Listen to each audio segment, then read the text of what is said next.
Hi, can you tell us what you're presenting here? Hello, मेरा नाम आलोक है। मैं किरोरीमल कॉलेज से एक फोरेंसिक केमिस्ट्री का छात्र हूँ। फोरेंसिक केमिस्ट्री में बेसिकली क्या है कि किसी भी क्राइम सीन पे जब कोई सस्पेक्ट हमें मिलता है तो उसका पहले हम आइडेंटिफाई करते हैं कि उसका फिंगरप्रिंट्स वहाँ पे है कि नहीं। तो फिंगरप्रिंट को डेवलप करने के लिए हमारे पास दो मेथड्स हैं, एक केमिकल मेथड है और एक पाउडर मेथड। पाउडर मेथड में हम क्या करते हैं कि पहले हम एक ब्लैक पाउडर लेते हैं और ब्लैक पाउडर को उस स्पॉट पे डालते हैं जहाँ पे हमें फिंगरप्रिंट्स दिखते हैं। उसके बाद उस पाउडर को हटाने के बाद हमें फिंगरप्रिंट्स डेवलप हो जाते हैं वहाँ से। फिर हम फिंगरप्रिंट्स को जांच लेते हैं। उसके बाद हमारा दूसरा मेथड आता है, एक केमिकल मेथड, जिसमें हम केमिकल यूज करते हैं निनहाइड्रीन। निनहाइड्रीन हम इसलिए यूज करते हैं क्योंकि निनहाइड्रीन बहुत ही हमें सस्ता पड़ता है, ज़्यादा कॉस्टली नहीं होता है।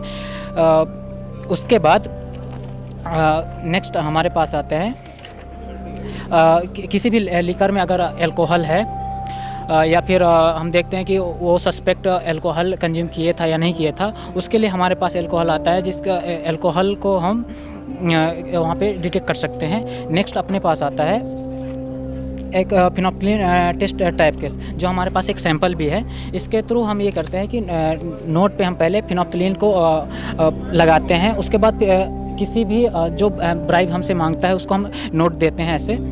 तो वो नोट को जब टच करता है उसके बाद उसके हाथ में फिनोप्थिलीन लग जाता है। उसके बाद जब हम फिनोप्थिलीन लगने के बाद किसी भी अथॉरिटी को बुलाते हैं तो उसको चेक करने के लिए कि हमने इसको ब्राइब दी कि नहीं दी, उसके हाथ को हम फिर एक सोडियम कार्बोनेट नाम का एक केमिकल है उस पर हम उसके सोल्यूशन में डिप करते हैं। तो उस सोल्यूशन पे डिप करने के बाद ही सोल्यूशन हमारा पिंक कलर का हो जाता है, जैसे आप देख सकते हैं। पिंक कलर होने के बाद फिर हमारे पास आता है एक सस्पेक्ट को और ज़्यादा आइडेंटिफाई करने के लिए कि वो सस्पेक्ट किसी ड्रग के नशे में तो नहीं था। उसके लिए हम उसका यूरिन लेते हैं। यूरिन टेस्ट के लिए हमारे पास ये किट्स हैं जो कि हमारे 2022 में हमारे कॉलेज और स्टूडेंट्स के द्वारा एम्स के साथ कोलैबोरेशन में ये टेस्ट डेवलप की गई थी, जिसमें हमारे ये 6 ड्रग्स को डेवलप किया गया था। जो इन 6 ड्रग्स को एक साथ हम टेस्ट कर सकते हैं कि इन 6 ड्रग्स के कंपोजिशन को उसने कंज्यूम किया था या नहीं किया था। उसके बाद ये हमारा ब्लड सैंपल टेस्ट है।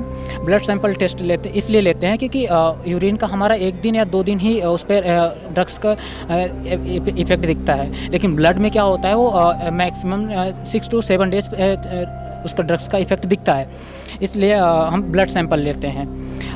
बेसिक हम यहाँ पे TLC क्यों यूज करते हैं, क्योंकि TLC पे क्या होता है कि किसी भी लिक्विड का जो ट्रैवल डिस्टेंस होता है, अगर कोई भी लिक्विड किसी भी सरफेस पे बहता है तो उसका ट्रैवल डिस्टेंस अलग अलग होता है। तो सेम वैसे TLC पे उसका ट्रैवल डिस्टेंस अलग होता है। तो अगर कोई भी उसने ड्रग्स को कंज्यूम कर रखा होगा या नहीं कर रखा होगा तो TLC पे उसका टेस्ट डेवलप हो जाएगा। Thank you so much.